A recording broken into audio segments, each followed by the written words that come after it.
So when you grow up in a suburban area, only child, It's not very easy to be impressionable. very, especially if you don't have people that have direct influence on your life, you know.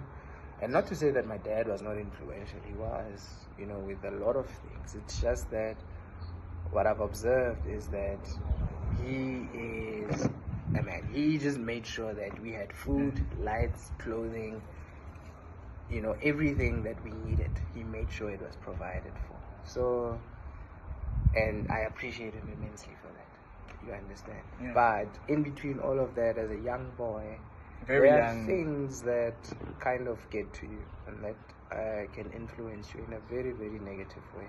Understand? So I got to Stilfontein High School, and that's where I saw my peers smoking for the first time, drinking alcohol. I had never experienced something like that, and I was highly impressionable, man. I had always had a desire to be, you know, a cool kid, to fit in. Absolutely. You know, and I think that was a very dangerous, you know, feeling to have as a young boy, because now that's where the influence is coming. So I failed my school year that year, and I've always had a fear of failing since that year. I understand. And I've never wanted to put myself in a position where I felt that I was going to fail, because the disappointment was too difficult to deal with. I think even to this day I still face a little bit of trauma from it, but I think I'm better now, you know. And now fast forward, I finished my college diploma, my university degree, and now I'm working. Now I feel a bit comfortable. I think I'm earning a salary and I think I'm doing good for myself. But I'm also not preparing myself for the end of this contract, or maybe even just creating more opportunities for myself within the industry that I was in already. Instead, I relaxed and I let my fear take over. And I said, I don't need to go to school. I'm okay. I've got money. I'm working. I'm earning. Yeah. And I was just fooling myself, and I think I didn't do myself justice enough with that. Hence, I'm only 28 now. And you're only your postgrad? Now, you understand. So if there's a person who's going to be watching this and is in the position that I am or was in when I was younger, I would really want to say to that person that, you know what, whatever it is, do it. Even if you fail, it's fine. You know, and that is something that I actually admire about my business partner, is his bravery for taking on risk. I'm a very calculated person, you know. Yeah, no. Tactical, strategic. Yes, it needs to be strategic. It needs to make sense to you. Yeah, you understand. Convenient sort of. Yes, and there has to be mitigation in place. If absolutely. it fails, we need to. It has has a to buffer. Be, yeah, understand. Absolutely. Yeah. And my business partner, I don't think our business would have grown if it wasn't for him. Because I always believed in doing things myself personally. I was prepared to take on the financial risk, and he said to me, man, why are we doing that with our own money? If this thing fails, we sell the infrastructure and we repay our debtors. Let's just do it. And I was uncomfortable with it, but on my own I wouldn't have made that decision. I would have took my own money and paid for whatever it is that I needed to pay for to grow the infrastructure of the business. And but he said to me, let's take on debt, let's do it. And then we went about 300 in the hole. I wasn't prepared to do it like that, but he convinced me to. And within a year and a half, maybe even less, maybe about 14 months, we had paid our debts. Okay. So I salute him for that. I always tell him that, you know what, it's a good thing, but it's also a bad thing. Yeah, absolutely. Yeah, you need to. You need to have a sort of line. You know, ways. Yeah. But I guess my point is that also another point within everything that we're talking about is having, as a young boy, just having someone who can kind of toe the line for you. So look, as a young man, this is where you need to walk. Absolutely, yeah.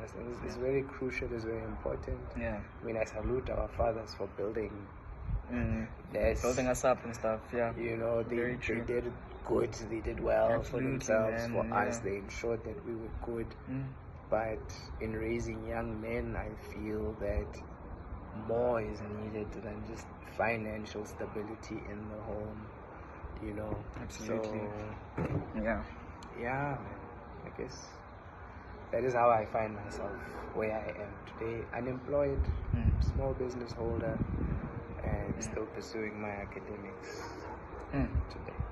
That's amazing, man. So you'd say Pinnacle was a better environment than Stilfontein High? Yeah. Is that how you put it? It was structure. I woke up at 5 o'clock, took a shower.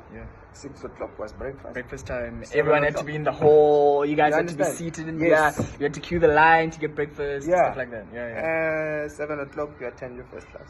Oh, wow. 2 o'clock, lunchtime. 3 o'clock, study. Until 5. 5, dinner time. 6 to 8, study. 8 o'clock, shower to 9. 9 o'clock, you're in bed.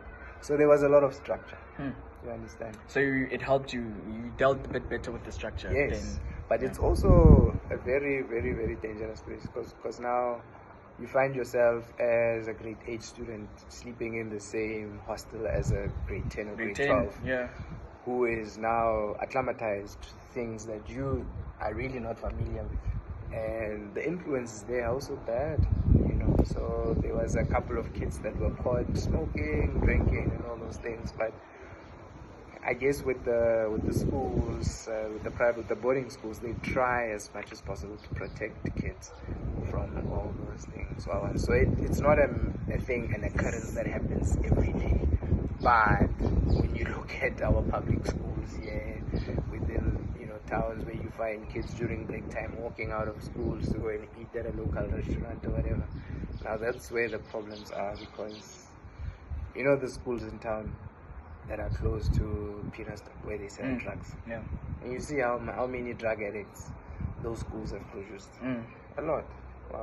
So structure is, I feel, as a young person, you need structure, discipline. You understand? You don't have time for your thoughts to be wandering. And for someone to come and tell you, hey, you want to try and smoke? Yeah, indeed. This is nice. You don't have that luxury. It'll very true. hurt you. Very true. Sure. You've said a lot. you've said a lot. Yeah. Wow. Sure.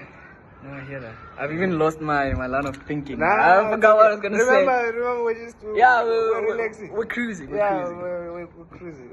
It's okay. Oh, all right. Perfect. No. Okay, so just going back to the father element or the father part, what do you think fathers should be doing more? Because this is, after all, the gist of our conversation, finding your way as a young man. What do you think fathers should be doing to educate or train up their kids better, especially male kids?